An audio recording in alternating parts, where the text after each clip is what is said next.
Най-голяма е прогнозната стойност за ремонта на библиотеката – над 403 000 лева без ДДС.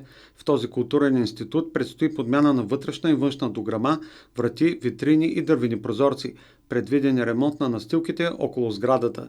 Ще се запази съществуващата бетонова настилка около библиотеката, като върху нея ще се положи нова водоплътна. Във вътрешния двор също ще се направи ремонт на настилката с нов водоплътен бетон и тротоарни плочи. Предстои топлинно изолиране на външните стени за подобряване на топлофизическите характеристики и намаляване на загубите през зимата. Основно ще се ремонтира покрива на библиотеката.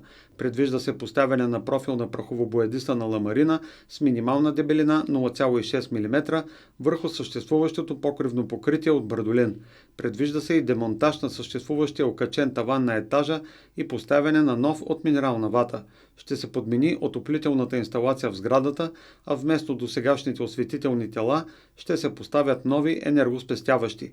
Офертите на желаещите да кандидатстват за изпълнители трябва да са постъпили до 18 февруари.